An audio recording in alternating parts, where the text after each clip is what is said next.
Avoir un site internet, c'est l'un des éléments clés de la promotion de ses romans. J'ai déjà partagé une vidéo il y a environ 1 an sur les raisons pour lesquelles il faut avoir un site internet et sur comment faire pour créer son site internet. Aujourd'hui, j'avais envie de revenir sur le sujet en vous proposant une série de vidéos sur le site internet d'auteur. Et pour commencer, je vais revenir sur les bases, c'est-à-dire pourquoi faut-il avoir un site internet, en sachant que cette vidéo complétera la précédente que j'ai déjà partagée il y a 1 an.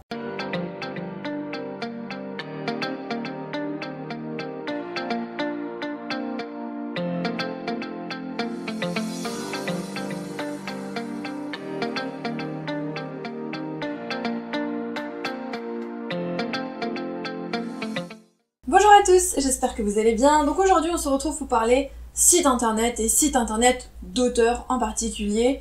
Vous pouvez vous demander, mais moi je suis auteur, j'écris des romans, pourquoi est-ce qu'il faudrait que j'ai un site internet? C'est donc le sujet de la vidéo du jour parce que je vais vous donner les raisons pour lesquelles vous devez absolument avoir un site internet. La première raison est que le site internet c'est votre vitrine. Votre vitrine principale, c'est ce qui devrait passer avant tout le reste, avant les réseaux sociaux. C'est l'endroit où les lecteurs vont pouvoir vous trouver. C'est l'adresse que vous allez mettre sur vos cartes de visite, vos flyers, vos marque-pages, etc. Les lecteurs qui auront peut-être envie de savoir qui vous êtes en tant qu'auteur, quel est votre parcours, quels sont les romans que vous avez publiés, et ainsi de suite, vont se diriger vers votre site internet en tapant tout simplement votre nom sur un moteur de recherche type Google. Il faut aussi penser aux personnes qui n'ont pas de réseaux sociaux.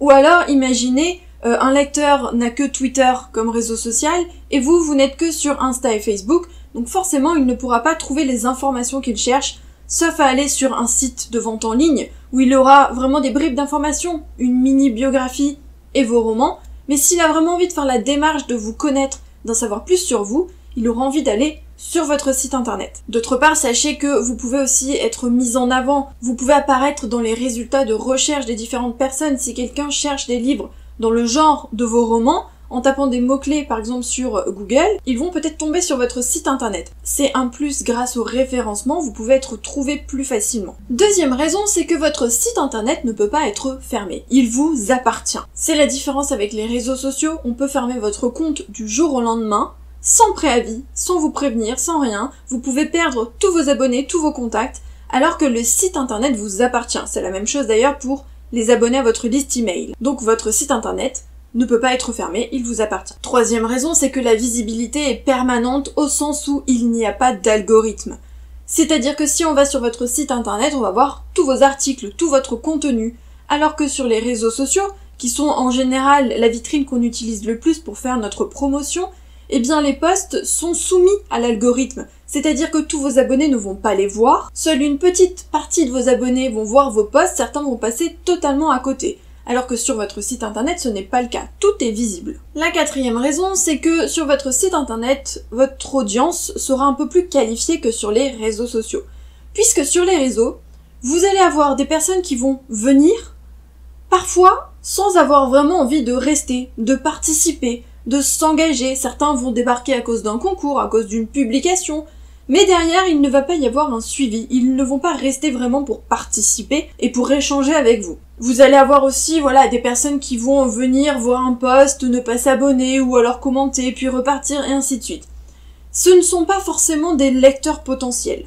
Alors que sur votre site internet, a priori, les personnes qui arrivent sur votre site sont des lecteurs potentiels. C'est une audience qualifiés. Ce sont des personnes qui aiment lire déjà, et puis des personnes qui aiment peut-être lire dans le genre de vos romans. Cinquième raison, c'est que le contenu de votre site est consultable à vie, ou en tout cas tant que votre site internet est en ligne. C'est la différence avec les réseaux sociaux. Tout à l'heure, je vous ai dit que il n'y avait pas d'algorithme sur le site internet, et bien c'est la même chose en ce qui concerne la durée de vie de vos articles ou de votre contenu. Parce que sur les réseaux sociaux, la durée de vie d'un post est très courte. Ça varie d'un réseau à l'autre. Pour certains, c'est quelques minutes, quelques heures, voire quelques jours. Mais sur votre site, votre contenu est là tout le temps. L'article est là tout le temps. Il ne va pas disparaître et être noyé dans la masse. Sixième raison, c'est que vous êtes moins limité sur votre site internet. Déjà, vous pouvez le faire à votre image. Vous pouvez l'organiser comme vous le souhaitez. Vous pouvez y mettre les informations que vous voulez. Donc vous n'êtes pas limité. Vous pouvez mettre des liens, vous pouvez mettre des vidéos, vous pouvez mettre des photos, vous pouvez écrire des articles de blog. Bref, vous faites ce que vous voulez. Et en plus de ça, vous n'êtes pas limité non plus dans la taille des messages. parce que sur les réseaux, évidemment, on a des tailles limites, plus ou moins courtes ou longues en fonction des réseaux, hein. Par exemple, si on pense à Twitter, on ne peut pas écrire grand-chose, alors que sur votre site internet, si vous écrivez par exemple un article, vous n'êtes pas limité, il peut être court ou long, c'est à vous de décider. Septième raison qui rejoint un petit peu ce que je viens de dire, c'est que déjà sur votre site internet, plusieurs formats sont possibles, donc vous pouvez choisir de mettre des photos, des vidéos, des liens, etc.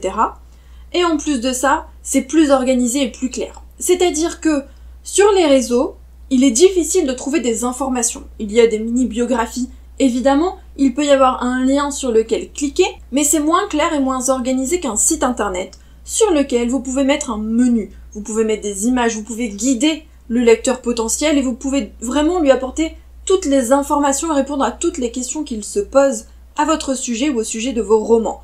Donc le site internet, pour peu qu'il soit bien fait, évidemment, hein, pour peu qu'il soit ergonomique, qu'il soit clair, qu'il soit lisible, ce sera un plus comparé aux réseaux sociaux. Bien évidemment, il y a des choses à mettre en place pour que le site soit efficace, on y reviendra dans les prochaines vidéos, et il y a aussi une partie référencement, c'est-à-dire que les personnes qui vont vous chercher directement vont pouvoir tomber sur votre site un peu plus facilement. En général, vous êtes dans la première page de résultats de recherche si on tape votre nom, mais il y a aussi une question de référencement par rapport à vos articles, à vos pages, à votre contenu, que vous pouvez améliorer pour qu'on tombe dessus quand on fait une recherche à propos d'un thème que vous avez abordé sur votre site. On y reviendra aussi dans les prochaines vidéos. Sachez que dans la précédente vidéo, qui date d'il y a un an, j'avais un petit peu expliqué comment créer son site internet. Je vais pas rentrer dans les détails parce que c'est assez technique et vous pouvez trouver vraiment énormément d'informations sur internet. Juste pour résumer, moi j'utilise WordPress, c'est ce que je vous conseille vivement puisque il y a vraiment énormément de possibilités et franchement il est très facile à prendre en main et très efficace. Et en plus, vous avez énormément d'extensions gratuites, donc c'est aussi un plus. Vous pouvez commencer en fait avec un thème gratuit, des extensions gratuites, et ensuite évoluer vers des formules payantes pour ce qui vous intéresse. Et personnellement, pour l'hébergement et le nom de domaine, je suis passée par OVH. À vous de voir ce que vous avez envie de choisir, il y a plein d'organismes différents. Moi je suis passée par OVH et j'en suis très contente, j'y suis depuis 2017, et aucun souci avec eux. Donc voilà, c'est très simple. Sachez que sur le site Rêve d'auteur, j'ai aussi prévu un article sur les plugins WordPress, c'est-à-dire les extensions que moi j'utilise, que j'ai testé, que j'ai gardé depuis des années parce que j'ai testé pas mal d'extensions, donc je vous ferai un petit article récapitulatif, et puis de toute manière, il y a plein d'autres informations sur internet. N'hésitez pas à dire en commentaire par quoi vous passez, est-ce que c'est plutôt Wix, WordPress ou autre chose, hein, peut-être qu'il y en a d'autres. Est-ce que vous avez acheté un nom de domaine ou non? Est-ce que vous êtes passé par OVH ou par un autre organisme qui est aussi très bien? N'hésitez pas à commenter, et puis nous on se retrouve bientôt pour une prochaine vidéo. Bye!